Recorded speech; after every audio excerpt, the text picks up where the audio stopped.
I think now at this gold price is the time to get excited before I turn 65. I'm planning on having my best season ever and making some real money. Oh, I'm never surprised by your plans anymore, so I say we just spent $5 million on equipment. Tony beats his Yukon dream as the dredge crumbles. He poured millions of dollars into a huge failure, and now fines from regulators are piling up, threatening to sink his whole empire. Family tensions are rising as the pressure mounts, but Tony won't back down. He's risking everything, even when there doesn't seem to be anything left for him to lose. Watch to see if this fight will destroy everything he's worked for, or if he has one more trick up his sleeve. Tony beats the Yukon Empire by Season 5 of Gold Rush. Tony had become a fan favorite for both his mining skills and his big personality. One of his biggest projects was dredging, which is an old-fashioned way to mine for gold. In Season 5, Tony decided to move a 75-year-old dredge 15 miles to his claim at Indian River. He sunk over it. Tony put $1 million into this idea, hoping it would pay off big time. Spoiler alert, it didn't quite go as planned, but if you know Tony, you know that never stopped him. The real question is, what did Tony find under those muddy waters? Stay tuned, because this twist will surprise everyone. Tony isn't one to follow the rules. In 2014, he thought it would be fun to pour fuel into a pond and set it on fire just for fun. The officials weren't amused and he ended up with a $31,000 fine. Let's just say he learned. Even though he was having legal problems, he kept trying to get permits to mine the Indian River. After years of trying, he finally got turned down for a permit, which was a huge setback that cost him millions of dollars. Despite all of this, he and his crew were able to make about $400,000, which is still pretty good considering the circumstances.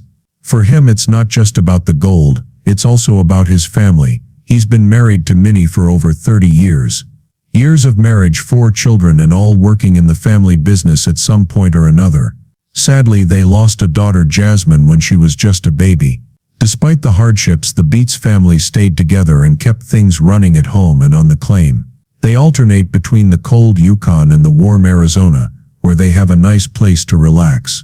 His mining career hasn't been easy, especially lately, with denied permits, heavy fines, and new rules.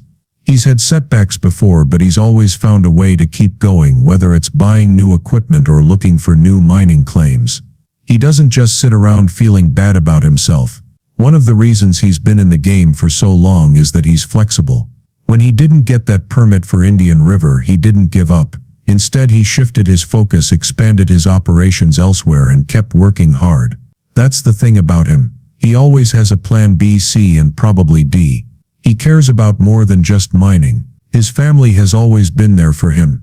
His kids, Kevin, Monica, and Mike, have all worked with him in the Yukon.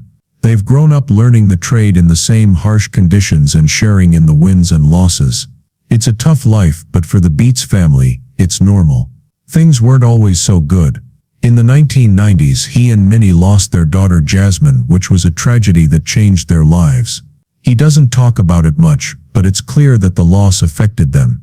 Even though they were sad, they kept working on their other children and their mining business. The last few years have been especially hard because mining permits are harder to get and rules are always changing, making it even harder to keep everything running smoothly. But he doesn't give up. He's invested in new technology, tried new techniques, and kept pushing for every ounce of gold he could get. If there's one thing his story teaches us, it's that you shouldn't give up no matter how many times you fail. That looks pretty good, huh? 1, 2, 3, 4, 6. It's amazing how company that went from moving to Canada with nothing but a dream to building one of the biggest gold mines in the Yukon. His path hasn't been easy. He's taken risks that didn't always pay off, gotten into legal trouble, and lost a lot of money, but he's kept going. His story isn't just about mining gold, it's about resilience, grit, and the drive to keep going even when things look like they're going badly. Never giving up, whether he's having problems in the Yukon or enjoying a rare moment of peace in Arizona, is what makes his story so interesting. Who knows what's next for him, but if history is any indication, he'll find a way to turn things around because that's what he does.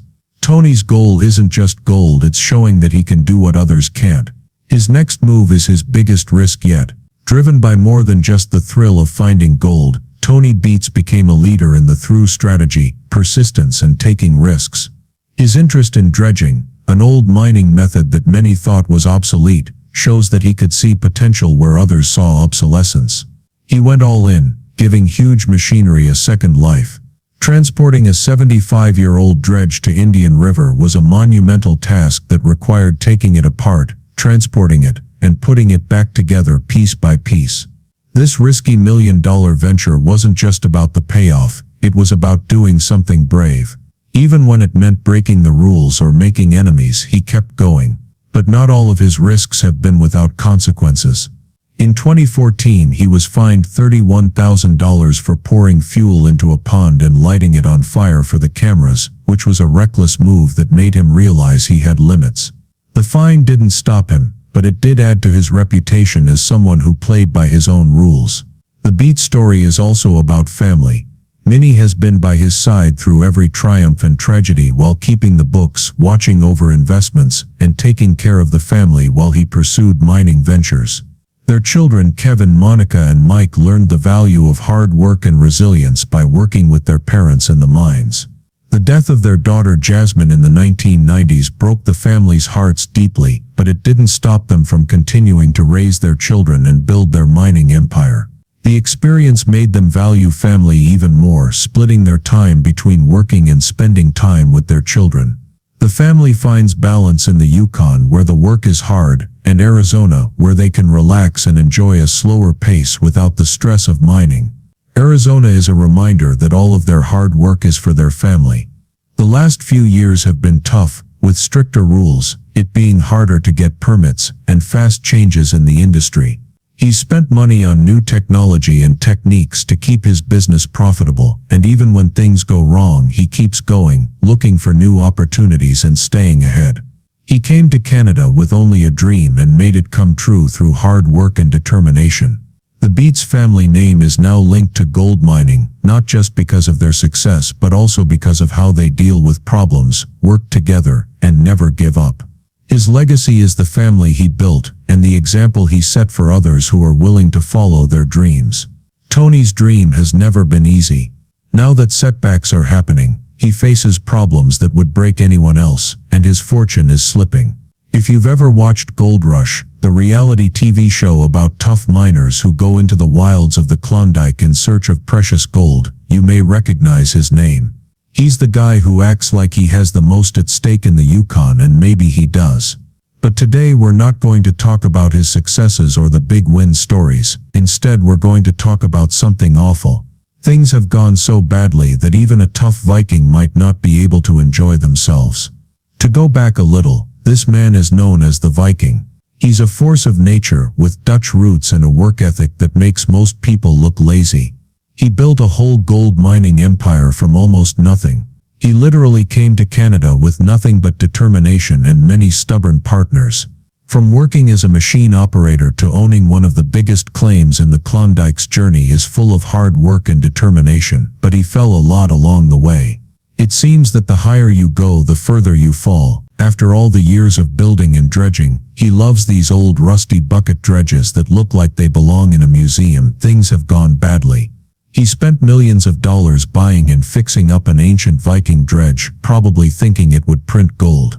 A machine from the 1930s might as well be digging with a teaspoon, but he believed, and to be fair, his sometimes old-fashioned determination paid off. The dredge worked until it didn't, and that's where the trouble started. This isn't your typical "the machine broke" kind of trouble. We got it going well, and it looks pretty awesome. It's been a long time coming. It's great to see you are. We're talking about huge problems that make the dredge look like nothing but a huge money pit.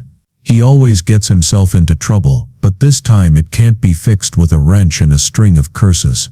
It's legal trouble, financial trouble, and family trouble, all at the same time. The whole family is involved in the business. His wife Minnie runs the books and his kids run the equipment. You'd think that keeping it in the family would be a good thing, but when things go wrong, it's not just business, it's personal. Things went very badly when the dredge he spent so much money on ran into a number of environmental and regulatory problems. It seemed like every fine and legal battle was coming back to haunt him. He's used to running things rough and fast, but now everything is coming back to haunt him. Remember that stunt with the gasoline in the dredge pond that aired a while ago? Well, that didn't just go away because he smiled for the cameras. The guy literally set a pond on fire, and the government doesn't just overlook that kind of thing. Fines and legal battles, environmental agencies breathing down his neck. It's like everything is coming home to roost. Government red tape is a different beast that we poured maybe a gallon of 5 water someone poured on the water, and that man was fined for it. I guess I should have been a little more strict and told him not to do it, but I wasn't. So now you're in court, so take the fine next time and don't go there. You can't just swear it off or try to bulldoze over it. Let's talk money for a minute. He's supposedly worth $15 million, which is a lot of money, but all that. There are land claims, machines and tools that are older than most of the people watching the show. The cash flow is a different story though.